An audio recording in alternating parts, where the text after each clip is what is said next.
그치만 이렇게 대출도 막히고 자금 조달 계획서도 써야 되고 증빙 서류도 제출을 해야 되고 이제 갭 투자도 안 되는 상태가 됐는데 이 모든 게 가능한 방법이 있습니다. 그 방법은 뭐냐면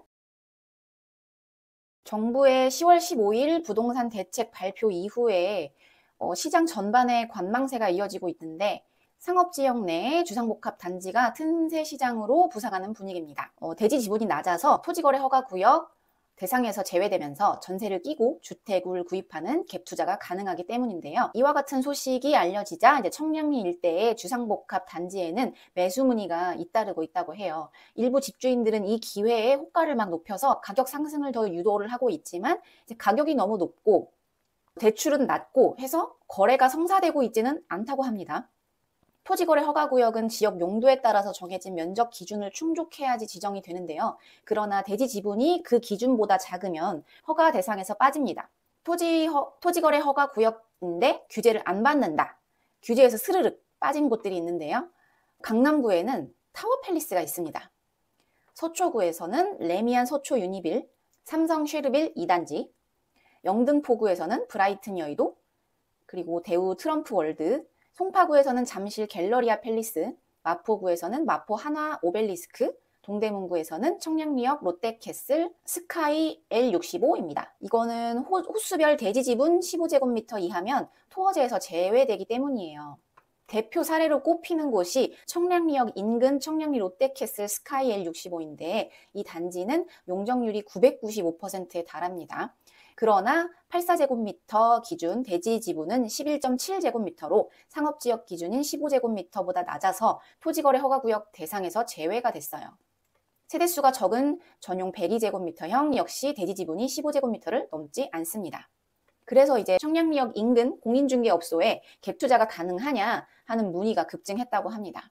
그쪽이 지금 이렇게 연락이 오는 이유는 특히 현금 유동성이 높은 지방 자산가들이 서울의 별채 하나 개념으로 접근을 해서 갭 투자를 문의를 하고 있는데 특히 청량리역이 GTX-B와 GTX-C 주요 환승역이 될 거라는 기대감과 교통 접근성이 매수 심리를 자극한다고 생각합니다. 실제로 금액이 좀 어느 정도로 올라가 있냐 하면은 10월 15일 대책 발표 이후로 전용 84제곱미터가 19억 5천만 원까지 거래가 됐지만 현재 호가는 21억 선을 올랐는데 하지만 실제로 매수세가 제한적이라서 매매로 이어지고 있진 않다고 해요. 호가를 부르긴 했지만 실제로 사기는 좀 어려운 가격인 거죠. 전세가가 8억 5천에서 9억 수준이라서 갭 투자를 하려면 최소 10억에서 12억 정도 자기 자본이 필요한데 요거 때문에 정책 이후에 실거주 목적의 매수 문의는 확연히 줄었죠. 왜냐하면 자기 자본을 그렇게 많이 가지고 있는 분들이 많이 없으니까요. 이어서 시세가 15억을 넘는 단지는 주택담보대출 한도가 4억 원으로 제한돼서 진행되던 계약이 무산된 사례도 굉장히 많습니다. 전문가들은 어떻게 생각하냐면요. 요건 지금 일시적 풍선 효과에 그칠 가능성이 높다고 지적을 했고 대지 지분이 낮다는 이유로 갭 투자가 허용된 것은 제도적인 허점으로 큰 투자 효과를 노리기는 어렵다는 분석을 좀 나타내고 있습니다.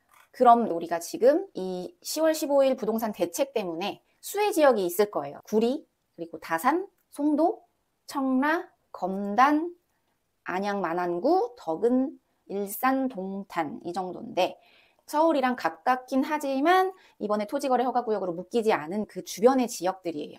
이곳들 중심으로 이제 조금씩 집값이 오르지 않을까 이제 생각이 들기도 하고요.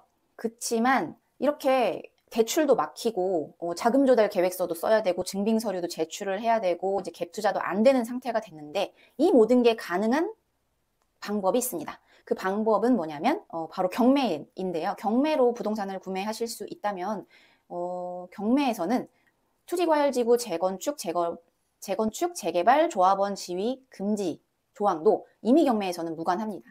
임의경매로 취득을 하게 되면 투지과열지구 내에서 재건축, 재개발, 조합원 지위 이전도 할 수 있고요. 자금조달 계획서 및 증빙서류를 제출하는 것도 경매에서는 무관하고요. 토지거래 허가구역 내에서 갭투자도 물론 임의경매로 취득을 하게 된다면 이것도 경매는 무관합니다. 실거주 2년도 무관하게 되는 건데요. 그래서 이번에는 이제 사람들이 경매 시장 쪽으로 눈을 좀 돌리지 않을까 생각됩니다. 저도 경매를 배우고 또 해보고 했는데 경매 시장 정말 괜찮거든요. 근데 많은 분들이 아직은 좀 꺼려하시는 분위기가 있기는 한 것 같아요. 또 남의 불행을 내가 나의 행복으로 바꾸는 일이 아닌가? 이렇게 생각하는 분들도 계신 것 같은데 아니에요. 내가 이렇게 지불한 돈으로 그분들의 불행을 막을 수도 있는 거잖아요. 그렇게 생각을 좀 바꿔보시고 지금 이렇게 다 꽉 막혀 있는 건 아니고 요만큼의 빛이 조금 있으니까 경매 쪽도 한번 생각해 보시면 좋을 것 같습니다.